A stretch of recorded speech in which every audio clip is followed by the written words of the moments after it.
Dear students, I am Sunil Dutt, your SS teacher.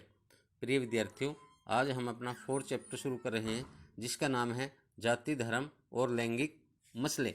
और इसके अंदर आज का जो हमारा टॉपिक है वो है भारत की विधायिकाओं में महिलाओं के प्रतिनिधित्व की स्थिति क्या है। यानी हमारी जो संसद है या प्रांतीय विधानमंडल है उनके अंदर महिलाओं का प्रतिनिधित्व कितना है, इसके बारे में हम बात करेंगे। प्रिय विद्यार्थियों, जैसे कि आपको पता है कि भारत की विधायिकाओं, चाहे वो संसद है या प्रांतीय विधानमंडल है, उनके अंदर महिला प्रतिनिधियों का अनुपात बड़ा ही कम है। लोकसभा में महिला सांसदों की गिनती 10% से भी कम है। प्रांतीय विधानसभाओं में उनका प्रतिनिधित्व और भी कम हो जाता है, जो 5% से भी कभी आगे नहीं बढ़ा। इस मामले में भारत का नंबर विश्व के बहुत से देशों से कम है। हमें यह जानकर बहुत हैरानी होती है कि महिला प्रतिनिधित्व के मामले में भारत बहुत से अफ्रीकी देशों से बहुत पीछे है।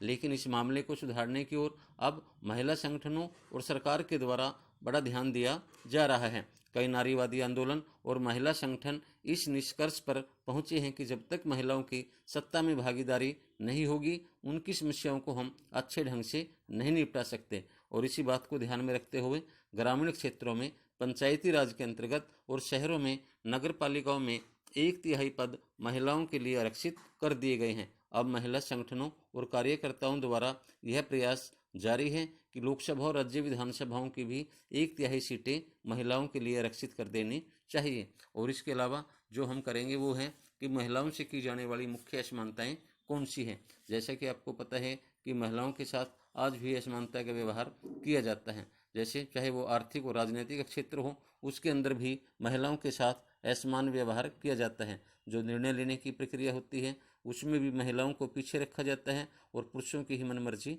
चलती है। देश के विभिन्न समुदाय, जातियों और क्षेत्रों में महिलाओं से होने वाली विभिन्न असमानताएं और इसके अलावा राज्य विधानसभाओं, संसद, वरिष्ठ अधिकारियों और प्रबंधकों और व्यावसायिक तथा तकनीकी कर्मचारियों में महिलाओं को जो प्रतिशत होना चाहिए वो भी बहुत कम है।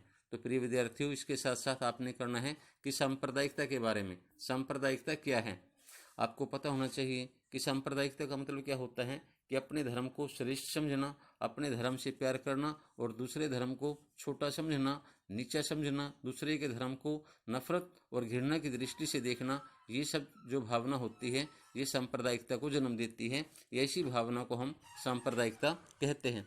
ऐसी जो भावना होती है वो आपसी झगड़ों का मुख्य कारण बन जाती है और इस प्रकार प्रजातंत्र के मार्ग में एक बहुत बड़ी बाधा उपस्थित हो जाती है।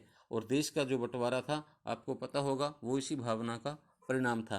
तो ये जो बुराई है इसको हम निम्नलिखित तरीके से दूर कर सकते हैं शिक्षा के द्वारा। जैसे शिक्षा के पाठ्यक्रम में सभी धर्मों की अच्छाइयाँ बताई जानी चाहिए और सभी की उन चीज़ों के बारे में भी बताना चाहिए ताकि विद्यार्थियों में आपसी प्यार प्रेम बढ़े और वो सभी धर्मों के प्रति आदर रखें।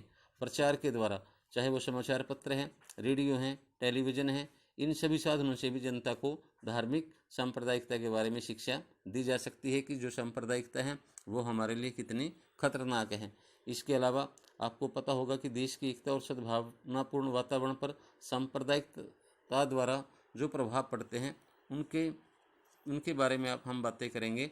जैसे आपको पता होगा कि सांप्रदायिकता से देश में झगड़े होते हैं, शांति भंग होती है। सांप्रदायिकता के कारण देश के अंदर घृणा का माहौल पैदा होता है। लोकतंत्र की जो सफलता का आधार है वो है जनता में सहनशीलता, भाईचारा, साझेदारी और इन सभी के विचारों के प्रति सहिष्णुता आदि।